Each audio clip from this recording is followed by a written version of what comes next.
ഇത് നമ്മൾ എടുക്കുന്നത് BASOHന്റെ യൂണിറ്റ് 1 ആണ്. Philosophical foundation of Karl Marx work. ഇതാണ് യൂണിറ്റിന്റെ പേര് വരുന്നത്. ഇതിൽ objectives, introduction, biographical sketch of Karl Marx, socio historical background, intellectual influences, central ideas, ഇത്രയും കാര്യങ്ങൾ ഉൾപ്പെട്ടിട്ടുണ്ട്. ഇന്ന് നമ്മൾ നോക്കുന്നത് objectives, introduction, biographical sketch of Karl marks.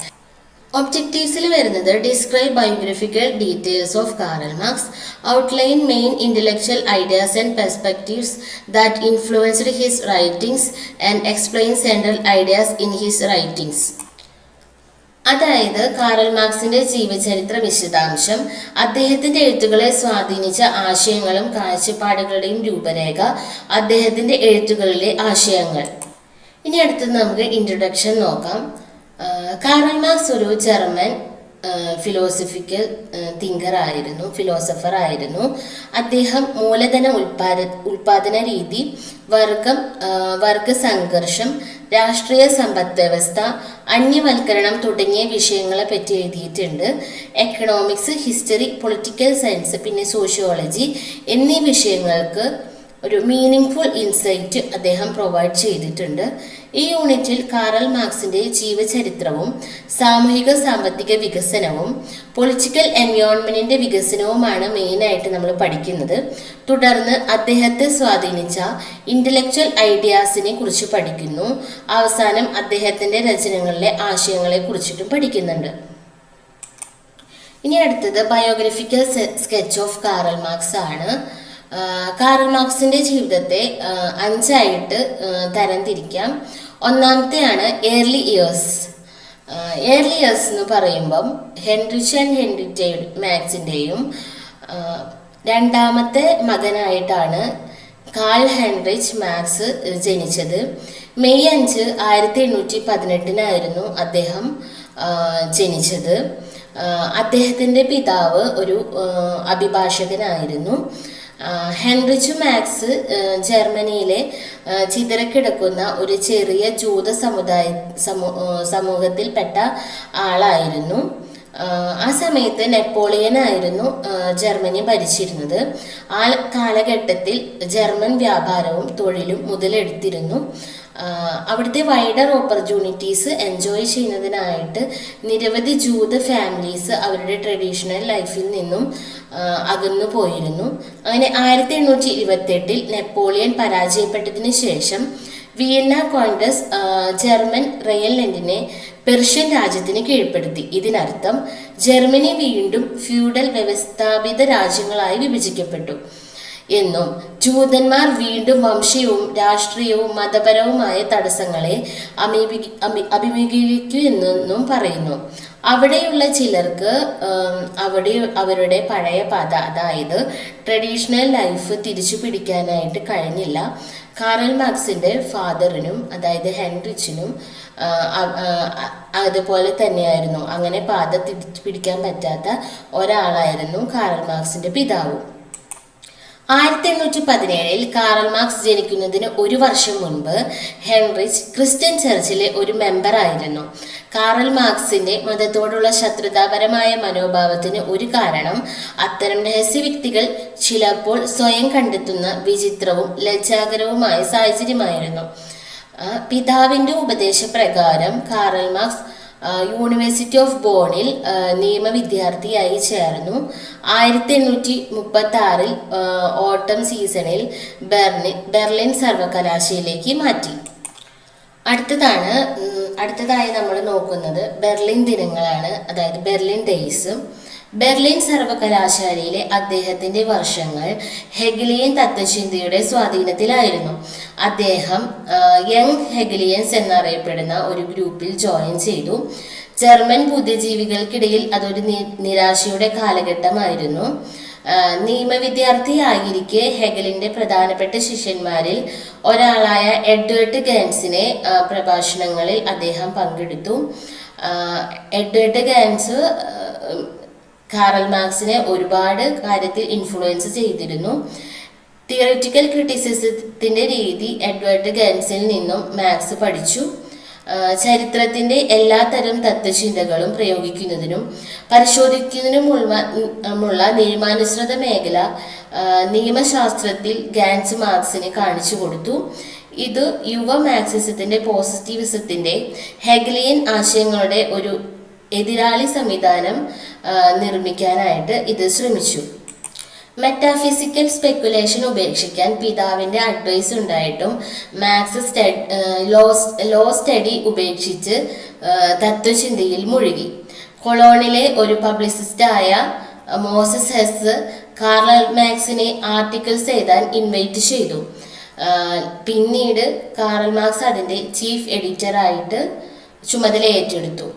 ജർമ്മനിയിൽ സ്വതന്ത്രമായി സംസാരിക്കാനും എഴുതാനും കഴിയില്ലെന്ന് മനസ്സിലാക്കിയപ്പോൾ അദ്ദേഹം ഫ്രാൻസിലേക്ക് കുടിയേറി. 1843 അദ്ദേഹത്തിൻ്റെ വിവാഹമായിരുന്നു. അപ്പോൾ ആ വിവാഹത്തിന് ശേഷമാണ് പാരീസിലേക്ക് കുടിയേറിയത്. അടുത്ത മൂന്നാമത്തെ കാലഘട്ടമാണ് ഇൻ പാരീസ്. 19ാം നൂറ്റാണ്ടിൻ്റെ മധ്യത്തിൽ കാർൽ മാർക്സ് പാരീസിലെത്തിയപ്പോൾ ഫ്രഞ്ച് തലസ്ഥാനം യൂറോപ്പിലെ സോഷ്യൽ, എക്കണോമിക്, പൊളിറ്റിക്കൽ, കൾച്ചറൽ പ്രക്ഷോഭത്തിൻ്റെ സമാനതകളില്ലാത്ത പ്രതിഭാസത്തെ പ്രതിഫലിപ്പിക്കാൻ ഇടയായി.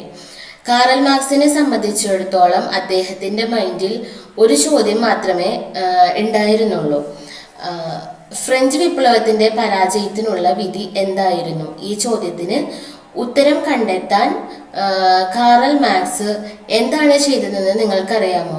വിപ്ലവത്തിൻ്റെ ചരിത്രരേഖകളും മറ്റ് അനുബന്ധ വിഷയങ്ങളും സംബന്ധിച്ച് ഫ്രാൻസിൽ എഴുതപ്പെട്ട എല്ലാ വലിയ കൃതികളും അദ്ദേഹം പഠിച്ചു. 25 വയസ്സുള്ള കഠിനാധ്വാനിയായ ഒരു ഹാർഡ് വർക്ക് ചെയ്യുന്ന ചെറുപ്പക്കാരൻ ഒരു വർഷത്തിനുള്ളിൽ ഭീമാകാരമായ വ്യായാമം പൂർത്തിയാക്കി എന്ന് വിശ്വസിക്കാൻ ഇത്തിരി പ്രയാസമാണ്.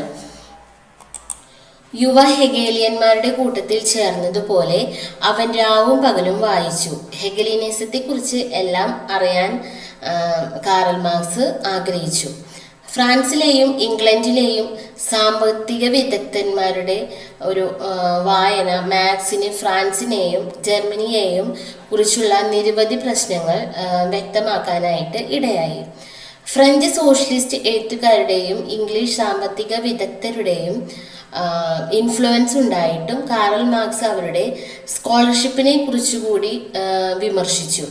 കാർൽ മാർക്സിൻ്റെ അഭിപ്രായത്തിൽ അവർക്ക് ഒരു ഹിസ്റ്റോറിക്കൽ അവയർനെസ് ഇല്ലായിരുന്നു. അവരുടെ സ്കോളർഷിപ്പിന് ഗൗരവവും സത്യസന്ധതയും ഇല്ലായിരുന്നു എന്ന് കാർൽ മാർക്സ് കരുതി.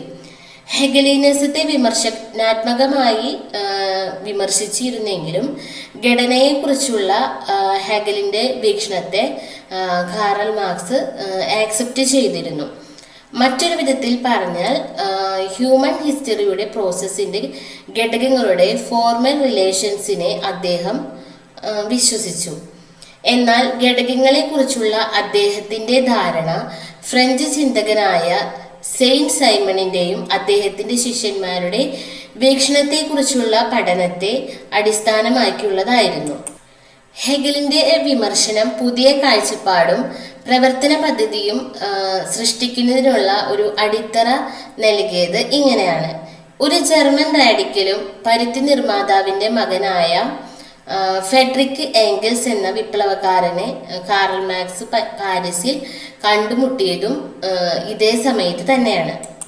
മാർക്സിൻ്റെ ജേണലിനായുള്ള സാമ്പത്തിക ലേഖനങ്ങളുടെ പ്രസിദ്ധീകരണവുമായി ബന്ധപ്പെട്ട് ഇരുവരും 1844 ഓട്ടം സീസണിലാണ് കണ്ടുമുട്ടുന്നത്. അങ്ങനെ അവർക്കിടയിൽ സൗഹൃദത്തിൻ്റെയും ഒരു പാർട്ട്ണർഷിപ്പിൻ്റെയും ഒരു ദീർഘകാലഘട്ടം തന്നെ ആരംഭിച്ചു. അവ്യക്തവും വിചിത്രവുമായ രീതിയിൽ എഴുതിയ കാർൽ മാർക്സിന് മറ്റുള്ളവരുടെ കണ്ടെത്തലുകളുടെ പ്രയോഗക്ഷമത പരിശോധിക്കാനും വിലയിരുത്താനും ഏംഗൽസുമായി കൊളാബറേറ്റ് ചെയ്യുന്നതിന് അദ്ദേഹത്തിന് അവസരം ലഭിച്ചു. ഇതുമാത്രമല്ല, ഏംഗൽസ് മാർക്സിന് ഈ വികാരം നൽകിയത് കാർൽ മാർക്സിന് ഇല്ലാതിരുന്ന ഒരു സുരക്ഷിതത്വ ബോധമാണ്. കാർൽ മാർക്സ് സുഹൃത്തിന് നൽകിയ ഒരു ഇമോഷൻസ് അല്ലെങ്കിൽ ഒരു വാത്സല്യം അദ്ദേഹത്തിൻ്റെ വൈഫിനും മക്കൾക്കും മാത്രമാണ് നൽകിയിരുന്നതെന്ന് പറയപ്പെടുന്നുണ്ട്. 1845 തുടക്കത്തിൽ പാരീസിൽ നിന്ന് പുറത്താക്കപ്പെട്ടതോടെ മാക്സിന്റെ പാരീസിലെ ജീവിതം അപ്പാടെ അവസാനിച്ചു. ഭരണത്തിലിരുന്ന റഷ്യൻ രാജാവിനെതിരെ സോഷ്യലിസ്റ്റ് ജേണലായ വോർവാർഡ്സിൽ അഭിപ്രായങ്ങൾ അപ്രത്യക്ഷപ്പെട്ടിരുന്നു. കൂടാതെ ഈ പ്രവർത്തനങ്ങളുമായി ബന്ധപ്പെട്ട മുഴുവൻ സംഘത്തെയും പുറത്താക്കണമെന്ന് പ്രഷ്യൻ അധികാരികൾ ആവശ്യപ്പെട്ടിരുന്നു. അങ്ങനെ പുറത്താക്കണമെന്ന് ആവശ്യപ്പെട്ട അതിൽ ഒരാളായിരുന്നു കാറൽ മാർക്സ്. അങ്ങനെ ഭാര്യയും 1 വയസ്സുള്ള മകളുമായി അദ്ദേഹം പാരീസിൽ നിന്ന് ബ്രസീലിലേക്ക് പോയി. ബ്രസീലിൽ സുഹൃത്ത് ആംഗൽസും അദ്ദേഹത്തോടൊപ്പം ചേർന്നു. വിവിധ യൂറോപ്യൻ നഗരങ്ങളിലെ ശാഖകളുള്ള വിവിധ ജർമ്മൻ കമ്മ്യൂണിസ്റ്റ് തൊഴിലാളികളുമായി ബന്ധപ്പെട്ടിരിക്കെ തൊഴിലാളികളുടെ ഒരു അന്താരാഷ്ട്ര സംഘടന രൂപീകരിച്ചു അല്ലെങ്കിൽ സ്ഥാപിക്കാൻ കാറൽ മാർക്സ് തീരുമാനിച്ചു. പണ്ഡിതനായ മാക്സ് വിപ്ലവത്തിന്റെ ദർശകനായി മാറിയ ഒരു കാലഘട്ടം കൂടിയായിരുന്നു ഇത്. ഇനി അടുത്ത സ്റ്റേജാണ് revolutionary Marx. Communist league, a federation of workers ഇവയുമായി ചേർന്ന് പ്രവർത്തിച്ച കാറൽ മാർക്സ് ഒരു വിപ്ലവ പാർട്ടിയുടെ സംഘാടകനും നേതാവുമായി മാറി. 1847 കമ്മ്യൂണിസ്റ്റ് ലീഗിന്റെ ലണ്ടൻ ബ്രാഞ്ച് പാർട്ടിയുടെ ലക്ഷ്യങ്ങൾ വ്യക്തമാക്കുന്ന ഒരു രേഖ എഴുതാൻ അദ്ദേഹത്തെ ഏൽപ്പിച്ചു. കാറൽ മാർക്സ് ഈ ആശയത്തെ ആക്സെപ്റ്റ് ചെയ്യുകയും 1845 തുടക്കത്തിൽ ഒരു പ്രമാണം തയ്യാറാക്കുകയും ചെയ്തു. 1848 പാരീസ് വിപ്ലവത്തിന് ഏതാനും ആഴ്ചകൾക്ക് മുൻപാണ് ഈ രേഖ പ്രസിദ്ധീകരിച്ചത്. ഇതിനെ വിളിക്കുന്നത് കമ്മ്യൂണിസ്റ്റ് പാർട്ടിയുടെ മാനിഫെസ്റ്റോ എന്നാണ്. കമ്മ്യൂണിസ്റ്റ് പാർട്ടിയുടെ പ്രകടന പത്രിക തയ്യാറാക്കിയതിൻ്റെ ഫലമായി കാറൽ മാർക്സും കുടുംബവും ബെൽജിയത്തിൽ നിന്നും അദ്ദേഹത്തിൻ്റെ പ്രദേശത്ത് നിന്നും പുറത്താക്കപ്പെട്ടു. മറുവശത്ത് ഒരു പുതിയ ഫ്രഞ്ച് സർക്കാർ അദ്ദേഹത്തെ പാരീസിലേക്ക് തിരികെ വിളിക്കാനായിട്ട് ഇടയായി. ഏറെക്കാലം കാത്തിരുന്ന വിപ്ലവം പാരീസിൽ പുറപ്പെട്ടു. മാക്സ് ഉടൻ ഫ്രഞ്ച് തലസ്ഥാനത്തേക്ക് പോയി. പക്ഷെ മാക്സിനെ വിപ്ലവകാരന്മാർ അത്ര കാര്യമായിട്ടൊന്നും എടുത്തില്ല. അദ്ദേഹം വീണ്ടും തന്റെ ആശയം പ്രചരിപ്പിക്കാൻ എന്ത് ചെയ്യാൻ ആകുമെന്ന് കണ്ടെത്താൻ ജർമ്മനാടായ കൊളോണിലേക്ക് പോയി. അദ്ദേഹം ഒരു ന്യൂ ജേണൽ ആരംഭിച്ചു. ദ ന്യൂ റൈൻസ്റ്റ് സൈന്റിഗ് എന്ന് പേരിട്ടു. ഇത് ജേണലിലെ ലേഖനങ്ങൾ പൊതുജനം ആവശ്യത്തോടെ തന്നെ വായിക്കാനായിട്ട് ഇടയായി. എന്നാൽ താമസിയാതെ പ്രഷ്യൻ സർക്കാരിനെ കുറിച്ച് കാറൽ മാർക്സ് സ്ഥിരീകരിച്ച സമൂലമായ നിലപാടിനെതിരെ പത്രം അടിച്ചമർത്തപ്പെട്ടു. അതിൻ്റെ അവസാന ലക്കം ഒരു ചുവന്ന അക്ഷരത്തിൽ ആണ് പുറത്തിറങ്ങിയത്. ഈ ലക്കത്തിലെ ലേഖനത്തിന് മാക്സിനെ രാജ്യദ്രോഹത്തിന് അറസ്റ്റ് ചെയ്യുകയും കൊളോൺ കോടതിയിൽ വിചാരണ ചെയ്യപ്പെടുകയും ചെയ്തു. അവിടെ ഇരിക്കുമ്പോൾ ജർമ്മനിയിലെയും മറ്റു രാജ്യങ്ങളിലെയും സാമൂഹിക സാമ്പത്തിക സാഹചര്യങ്ങളെക്കുറിച്ച് പ്രസംഗം നടത്തി. അങ്ങനെ പ്രഭാഷണത്തിന് അവിടെയുള്ള ജൂറി നന്ദി പറയുകയും അദ്ദേഹത്തെ കോടതിയിൽ നിന്ന് അല്ലെങ്കിൽ ജയിലിൽ നിന്ന് കുറ്റമുക്തനാക്കുകയും ചെയ്തു. എന്നാൽ സർക്കാർ ഇതിനകം അദ്ദേഹത്തിന്റെ പൗരത്വം എടുത്തു കളഞ്ഞിരുന്നു. അങ്ങനെ 1849 ജൂലൈയിൽ അദ്ദേഹത്തെ റെയിൻലാൻഡിൽ നിന്നും പുറത്താക്കി. അങ്ങനെ വീണ്ടും പാരീസിലേക്ക് പോയി. അവിടെ നിന്നും വീണ്ടും അദ്ദേഹം പുറത്താക്കുകയാണ് ഉണ്ടായത്. ഏറ്റവും അവസാനത്തെ കാലഘട്ടമാണ് എക്സൈൽ, അതായത് പ്രവാസം. അപ്പോൾ അതിൽ പറയുന്നത് സുഹൃത്തുക്കൾ സ്വരൂപിച്ച ഫണ്ടിന്റെ സഹായത്തോടെ അദ്ദേഹം ഇംഗ്ലണ്ടിലേക്ക് പോയി. 1849 ആഗസ്റ്റിലാണ് ലണ്ടനിൽ എത്തുന്നത്. ഒരു മാസത്തിന് ശേഷം തൻ്റെ കുടുംബവും അവിടേക്ക് വന്നു. അതിനോടൊപ്പം അദ്ദേഹത്തിൻ്റെ അടുത്ത സുഹൃത്തായ ഏംഗൽസും വന്നിരുന്നു.